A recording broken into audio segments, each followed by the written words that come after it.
Bismillahirrahmanirrahim. Assalamualaikum warahmatullahi wabarakatuh.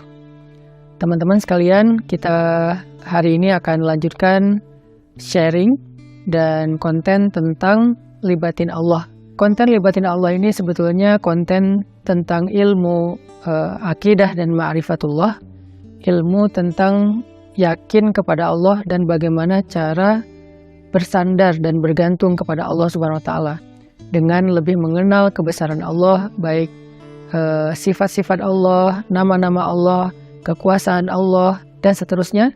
Sehingga dengan kita belajar ma'rifatullah ini, kita jadi tahu bagaimana harusnya kita berinteraksi dengan Allah. Kaifa nata'amal ma'allah fi hayatina. Gimana cara kita melibatkan Allah dalam kehidupan kita sehari-hari. Kenapa penting sekali melibatkan Allah dalam kehidupan kita sehari-hari? Karena sesungguhnya manusia itu tidak bisa hidup hanya dengan mengandalkan dirinya. Orang kalau misalnya cuma mengandalkan dirinya, maka hidupnya akan banyak zalal. Zalal itu banyak trouble, banyak mentoknya. Karena kita ini dhaif, kita ini halu'ah, kita ini ajula, kita ini banyak keterbatasannya. Bahkan cenderungnya manusia itu rugi. Sebagaimana yang kita sering ulang-ulang ayatnya, innal insan lafi khusr. Manusia itu pada dasarnya banyak merugikan diri sendiri, kecuali kalau dia beriman kepada Allah, artinya dia bergantung kepada Allah, illal ladzina amanu, dan seterusnya. Makanya belajar melibatkan Allah itu sesuatu yang sangat darurat ya, sesuatu yang sangat penting dalam kehidupan kita. Kalau kita pengen ada keajaiban dalam hidup kita, atau pengen dikasih jalan keluar ketika kita mentok, atau kita pengen meraih hal-hal yang kita anggap mustahil. Kenapa? Karena kata mustahil itu hanya berlaku untuk kita, tidak berlaku untuk Allah, karena Allah ala kulli syai'in qadir. Banyak hal yang bagi kita itu jauh, tapi bagi Allah dekat. Bagi kita itu besar, tapi bagi Allah itu kecil. Bagi kita itu mahal, bagi Allah itu murah. Bagi kita itu tinggi, nggak terjangkau, bagi Allah itu rendah dan sangat mudah gitu. Bagi kita sulit, bagi Allah itu mudah. Jadi kalau kita hidup hanya dengan mengandalkan diri kita, banyak hal yang akan kita hadapi dengan hanya berkeluh kesah. Tapi kalau kita hidup dengan melibatkan Allah, justru kita akan menjadi orang yang optimis. Lalu ketika kita dapat masalah, kita sabar. Kalau kita dapat nikmat, kita syukur. Dan itulah hakikat dari kebaikan hidup seseorang, antara sabar, syukur, karena kedua-duanya adalah khair. Kedua-duanya adalah kebaikan bagi dia. Pada episode kali ini saya akan mencoba untuk berbagi dengan teman-teman sebuah hikmah. Hikmah itu kalau dalam bahasa Arab kata para ulama artinya al-isabah fil qauli wal amal. Baik atau tepat dalam ucapan dan tepat dalam perbuatan. Jadi orang yang hakim, orang yang ahli hikmah itu ucapannya itu tepat. Jadi pas gitu, ucapannya itu mengena, ucapannya itu sesuai dengan kadarnya, tidak berlebihan, tidak juga kurang. Itulah orang yang hikmah atau hakim. Nah, di antara orang-orang yang hikmah itu nanti kita juga mengenal namanya Luqmanul Hakim. Di dalam Al-Quran ada suratnya, yaitu surat Luqman.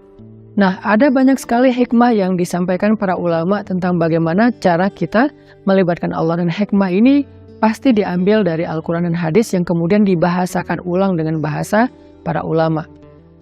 Salah satu kitab yang saya suka banget, yang isinya adalah kumpulan hikmah-hikmah, kumpulan kata-kata yang bijak dan penuh dengan kebaikan, itu adalah kitab Al-Hikam yang ditulis oleh seorang ulama besar dari Mesir yang bernama Ibnu Athaillah As-Sakandari.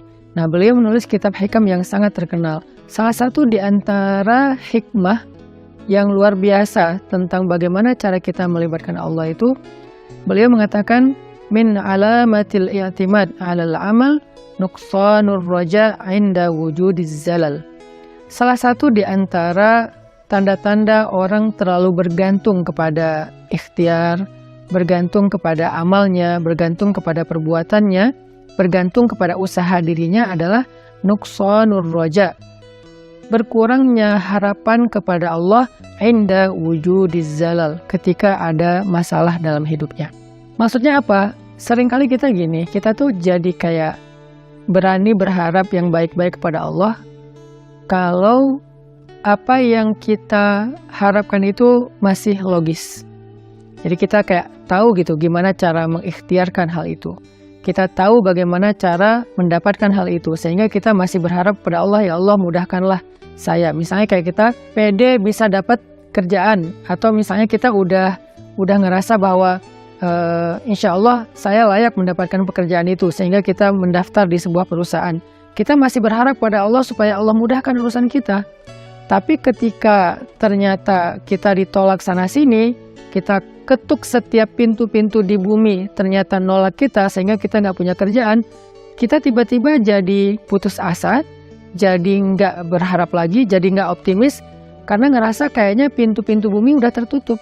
Karena ngerasa kayaknya ikhtiar kita itu udah mentok, kayaknya udah nggak ada lagi perusahaan yang bisa kita hubungi gitu. Sehingga ketika pintu-pintu di bumi udah tertutup, kita jadi berkurang juga harapan kita kepada Allah. Padahal orang yang baik dalam melibatkan Allah dalam hidup itu justru di saat pintu-pintu di bumi tertutup, dia masih berharap kepada Allah, di saat itulah Allah terlibat.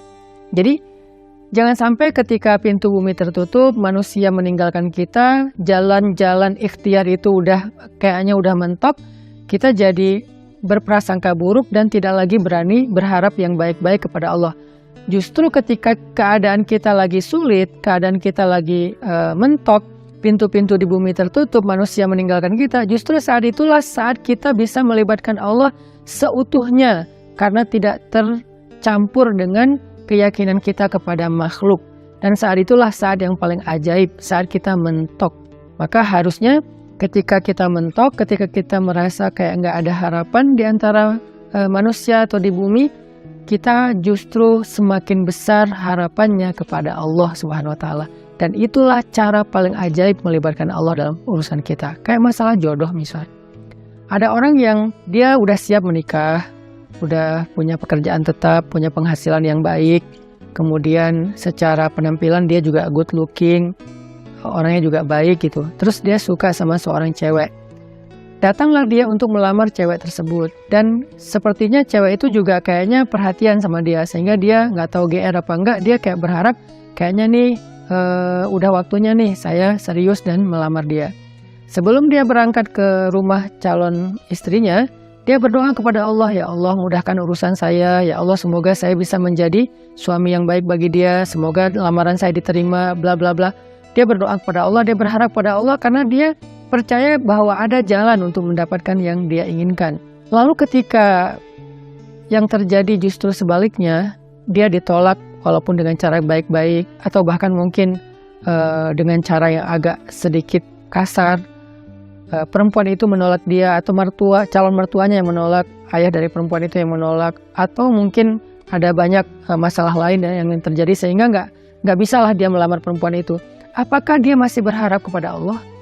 Kalau dia sudah tidak lagi berharap pada Allah, berarti selama ini dia sebetulnya lebih bergantung kepada ikhtiarnya, kepada usahanya daripada kepada Allah. Makanya tidak terjadi keajaiban. Bukan begitu cara melibatkan Allah. Justru ketika lamarannya ditolak, saat itulah dia bisa mengandalkan Allah seutuhnya. Karena tidak bisa lagi mengandalkan good looking, gak bisa lagi mengandalkan mapan, gak bisa lagi mengandalkan ikhtiar-ikhtiar manusiawi. Saat itulah dia seutuhnya bisa mengandalkan Allah, dan itulah cara melibatkan Allah untuk mendapatkan keajaiban dalam hidup. Sehingga jangan berputus asa dan jangan nyerah. Kalau nggak bisa mengetuk pintu hati manusia, maka ketuklah pintu rahmat Allah Subhanahu wa Ta'ala. Dan Allah lah yang membolak-balikan hati. Kalaupun nggak perempuan itu, Allah akan gantikan dengan perempuan lain yang lebih baik daripada dia untuk kita. Artinya nggak boleh berhenti berharap kepada Allah. Justru berharap kepada Allah di saat kita sedang sulit, itulah cara paling ajaib mendatangkan keajaiban Allah Subhanahu wa Ta'ala. Ada nasihat dari kisah Nabi Yusuf alaihissalam di dalam surat Yusuf, ketika Nabi Yakub meminta kepada anak-anaknya mencari Nabi Yusuf dan mencari adik mereka yaitu Bunyamin.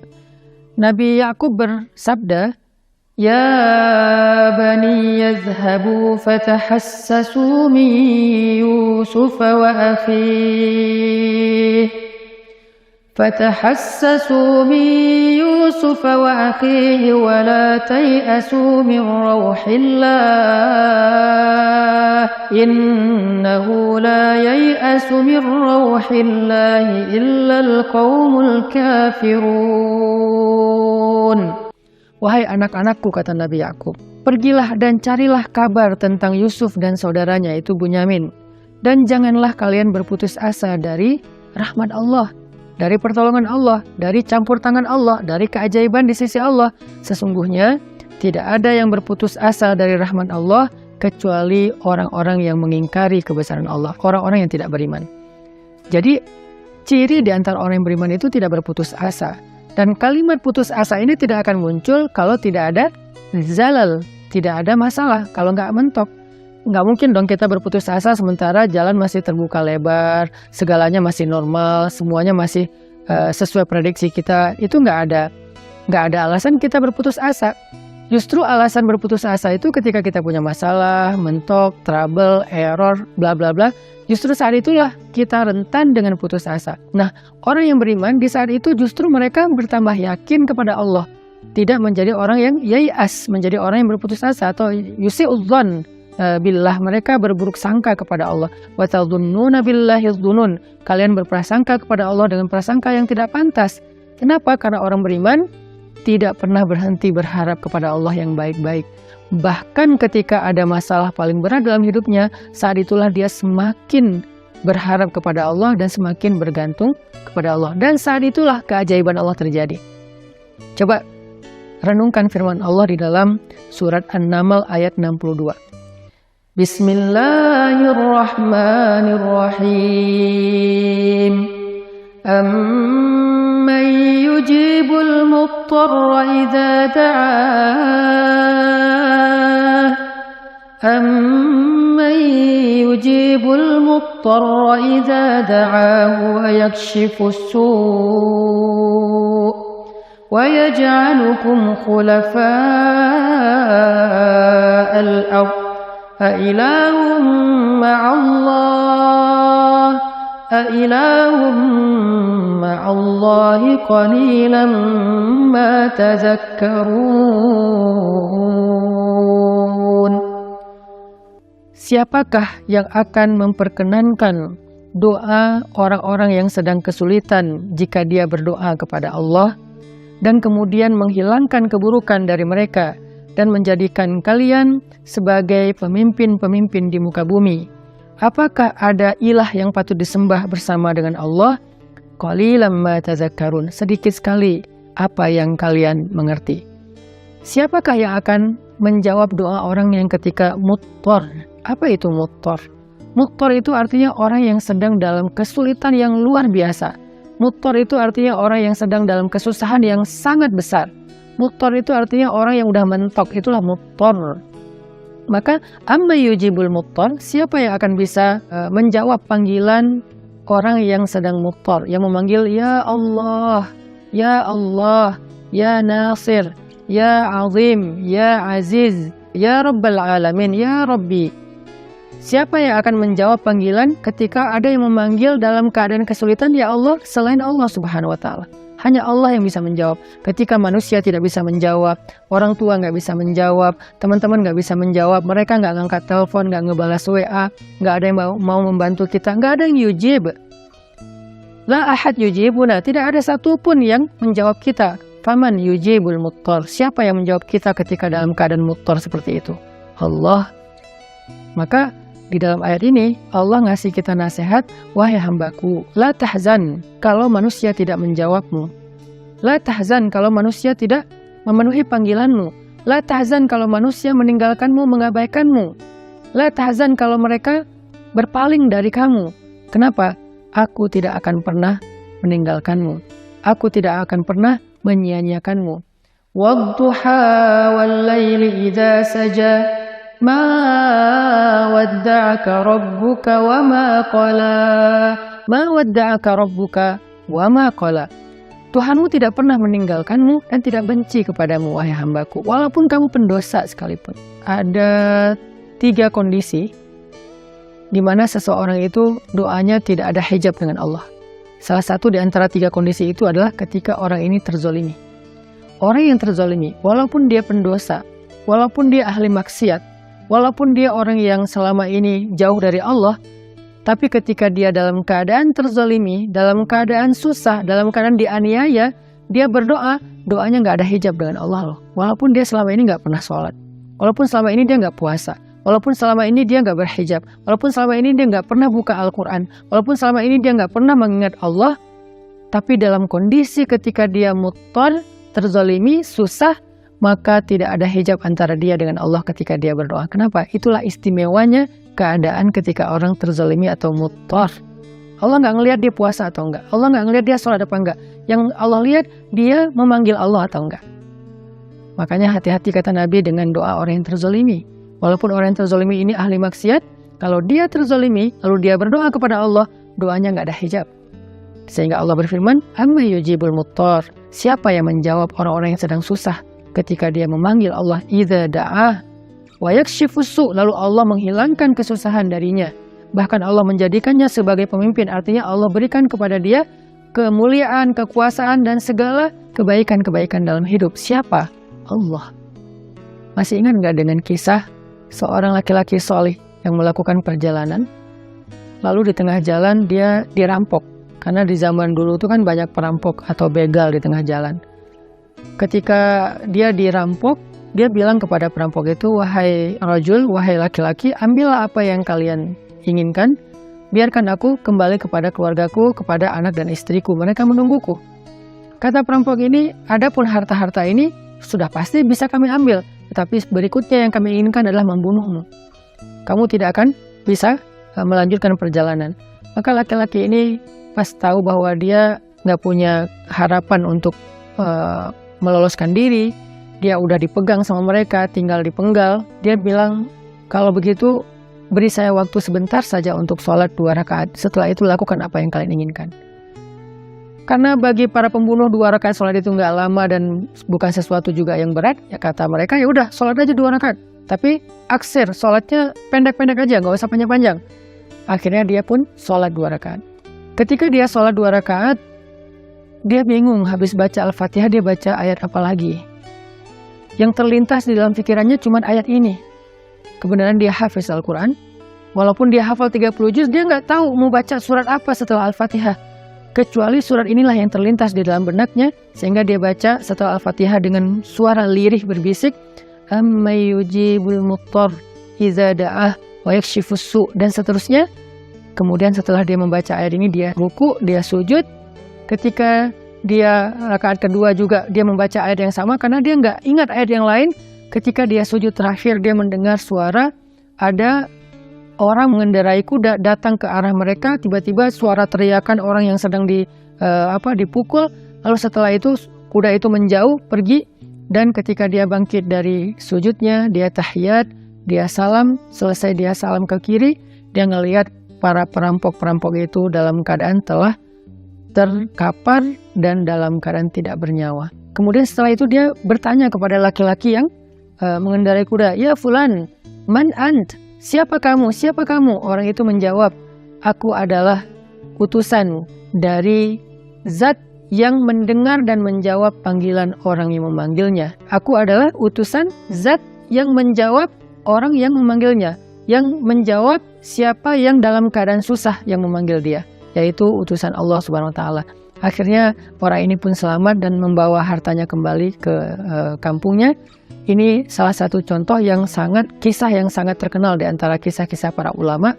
Bagaimana ketika kita mentok, ketika kita nggak punya jalan ikhtiar, ternyata justru saat itulah saat terbaik kita berharap pada Allah, saat terbaik kita berbaik sangka kepada Allah, saat terbaik kita melibatkan Allah dengan husnuzon dan roja, dan saat itulah saat terbaik untuk mendapatkan keajaiban dalam hidup kita.